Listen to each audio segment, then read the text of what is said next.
अस्सलाम वालेकुम, welcome to home hacks. आज मैं आपके लिए लेकर आई हूँ एक नहीं दो नहीं पूरे सात ऐसी टिप्स हैं जो ईद के हवाले से आपके बहुत ज्यादा काम आने वाली हैं। फूफो मामू चाचू, ये खूबसूरत से रिश्ते तैयारी कर लें क्योंकि ईद आने वाली है और इस ईद पर जेब डीली करवाते हैं प्यारे प्यारे से बच्चे। तो जनाब, अगर आप इस महंगाई के दौर में आपकी जेब इतनी इजाज़त नहीं देती ज़्यादा ईदी देने की, तो मैं आज आपको हैक बताऊंगी जिस तरीके से आप बच्चों को डबल डबल खुशी दे सकते हैं। जी हाँ, प्यारे अंदाज से डेकोरेट करके बच्चों को ईदी दें। यकीन करें, वो छोटी छोटी ये जो खूबसूरत सी यादें हैं ये हमेशा के लिए संभाल कर रखेंगे। तो इसलिए आप भी खूबसूरत से अंदाज में बच्चों को ईदी दें ताकि बच्चों के जहन में वो हमेशा के लिए खूबसूरत याद बनकर रह जाए। तो इस तरीके से आप छोटा सा मैंने जो आपको बताया है एक ऑर्गेनाइजर तैयार कर सकते हैं जिसके अंदर आप ईदी डाल के दे सकते हैं। एक गिफ्ट पैक है ये, आप इसके अंदर ईदी डालें और ये बच्चों को दें। यकीन करें, अब बच्चे बेतहाशा खुश हो जाएंगे और थोड़ी दिन में भी बहुत ज्यादा खुश हो जाएंगे। तो है ना, ये जबरदस्त सी टिप आपको लगी है। इस तरीके से आप इसको डेकोरेट भी कर सकते हैं जैसे ये मैंने किया है। छोटा सा इसके ऊपर आप लिखें, ईद मुबारक लिख दें, कोई छोटी सी विश लिख दें और इस तरीके से आप बच्चों को दे दें। चाहे तो इसमें ईदी डाल के होम हैक्स 92 के एड्रेस पर भी पोस्ट कर सकते हैं। मजाक कर रही हूँ, तो सीरियस ना हो जाएगा। टिप नंबर 2 है मेरे पास खवातीन के लिए। ईद आ गई है और कर्टन हमारे घर के ना धुलें, ये कैसे हो सकता है। और इसमें खवातीन की सबसे ज्यादा परेशानी क्या होती है, ये जो निकल जाते हैं रिंग्स और ये खराब हो जाते हैं, और अगर ये निकल जाएं तो सारे के सारे पर्दे बर्बाद हो जाते हैं। कुछ खवातीन तो इस सिलसिले में बहुत ज्यादा हसास होती हैं, खास तौर पर जो अम्मी की एज की हमारी खवातीन होती हैं। तो वो क्या करती हैं, आप उनको ये जबरदस्त सा टिप बताएं, कोशिश करें इस सोशल वर्क करें। बहुत सारी खवातीन ऐसी हैं जो ये इतने भारी भारी काम नहीं कर सकते, आप उनकी ये छोटी सी मदद करें। इस तरीके से सारे रिंग्स एक जगह जमा करके आप छोटी सी एक रस्सी से बांध दें तो आप मशीन में धो सकते हैं, वरना तो हाथों से धोते हैं, कुछ लोग ज्यादा सेंसिटिव होते हैं वो हाथों से धोते हैं। तो इससे आप क्या कर सकते हैं, मशीन में धो सकते हैं। और यकीन करें, ना तो आपकी मशीन खराब होगी और ना ही ये रिंग्स कहीं जाएंगे, और आप मुझे याद करेंगे, दाद देंगे कि क्या हैक देखा था। तो जी, यकीनन ये भी आपको टिप बहुत अच्छी लगी होगी। तो हम नेक्स्ट टिप की तरफ बढ़ते हैं। टिप नंबर 3 है मेरे पास। ये जो बैग्स है ना, ये रमजान में और ईद में तो हमारे घर में बहुत ज्यादा जमा हो जाते हैं। तो इसका सिंपल सा हल ये है कि आप इनको फेंक दें। मैं फिर मजाक करी हूँ आपके साथ। फेंकने की अगर फेंकना ही है तो फिर आपको इस चैनल को देखने का कोई फायदा नहीं, क्योंकि इस चैनल पर मैं आपको इसी तरीके के बहुत जबरदस्त से टिप देती हूँ जिससे मैं छोटी सी छोटी बेकार से बेकार चीज भी काबिल इस्तेमाल बनाने का आपको तरीका बताती हूँ। तो अगर आपने मजीद भी ऐसी वीडियोस देखनी है मेरी, तो मेरे चैनल को जरूर सब्सक्राइब कर लेना। बहुत मजे मजे के टिप्स लेकर आऊंगी।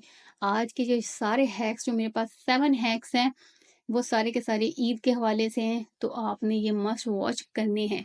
इस तरीके से आप इनकी तय लगा सकते हैं और तय लगाने के बाद आप इनको बहुत अच्छे तरीके से ऑर्गेनाइज करके रख सकते हैं। ये पड़े हुए बुरे भी नहीं लगेंगे।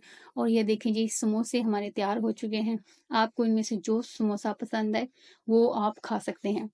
फिर मैंने मजाक किया आपके साथ। टिप नंबर 4 है मेरे पास मेहंदी के हवाले से। ईद आ चुकी है और कौन मेहंदियों का इस्तेमाल ना हो, ये कैसे हो सकता है।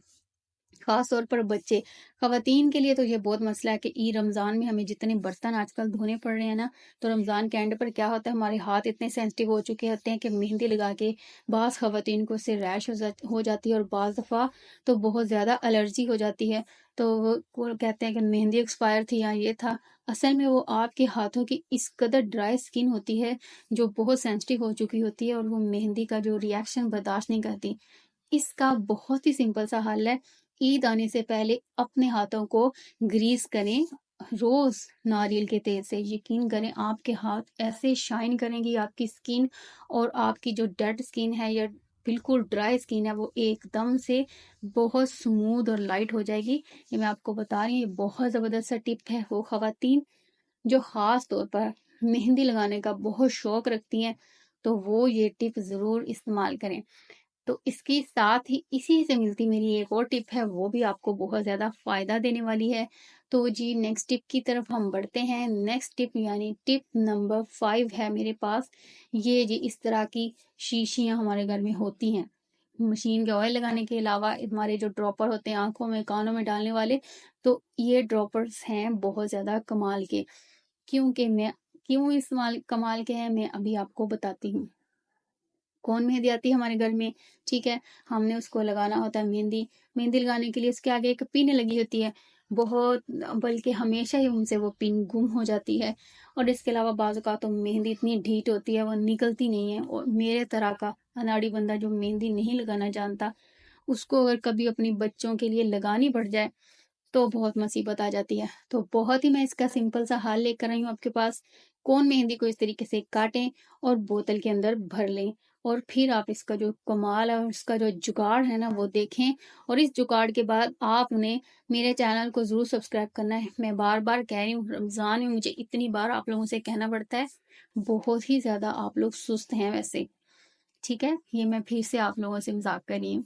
तो जी, ये है मेरे पास कोन मेहंदी, मेरी प्लास्टिक की कोन मेहंदी तैयार हो चुकी है। ये बिल्कुल भी आपको दुख नहीं देगी, बड़ी आसानी से इसके अंदर से मेहंदी निकलेगी। मेहंदी मुझे नहीं आती है लगानी, मैं जो भी लगा रही हूँ बस इसको बर्दाश्त कीजिएगा।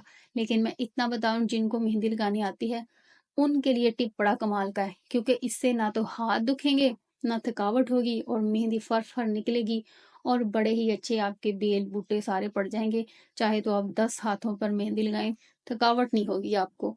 तो ये तो बहुत ज़बरदस्त सा टिप है ना, इसके लिए तो फिर मेरी वीडियोस पे लाइक्स भी बनते हैं। तो उम्मीद करती हूँ ये भी आपको टिप अच्छी लगी होगी। तो नेक्स्ट टिप की तरफ बढ़ते हैं। तो ये मेरी टिप नंबर 6 है। ये मेरी मेहंदी सूख गई है। मेहंदी सूखने के बाद इसको उतारना जो है, ख़ास तौर पर बारीक-बारीक डिज़ाइन, वो बहुत ज़्यादा अज़ाब होता है। बाज़ लोग उसे अपनी नेल्स के साथ खुरचते हैं और फिर आखिर में क्या करते हैं, उनके नाखूनों को भी कलर चढ़ जाता है। भई इसका सिंपल सा हल ये है, कलर भी इसका बरकरार रहेगा और ये लॉन्ग लास्टिंग भी होगा और जल्दी साफ़ भी हो जाएगा। 4 दाने चीनी के अपने हाथ के ऊपर डालें, थोड़ा-सा सरसों का तेल डालें और इसको नरम करें, थोड़ी देर लगा रहने दें, फिर आहिस्ता हाथों से इसको रब करें। तो ना तो आपके ये हाथ ख़राब होंगे और ना इसका कलर ख़राब होगा, और ये धोने में भी बहुत ही ज़्यादा आसान होगा।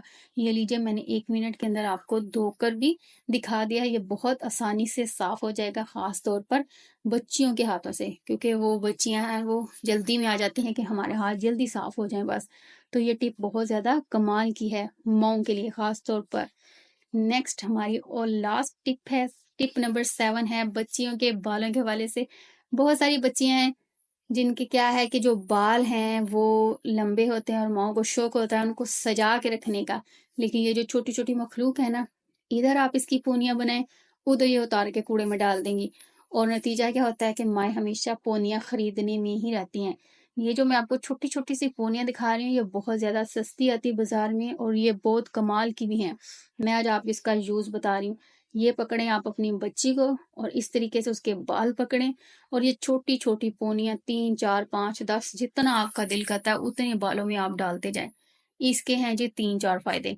पहला फायदा इसका ये है कि जो बच्चियां हैं वो इस पोनी को उतार नहीं सकती, ये इस तरीके से लग जाती है साथ कि बच्ची कोशिश भी करे तो वो इसको नहीं उतार सकती।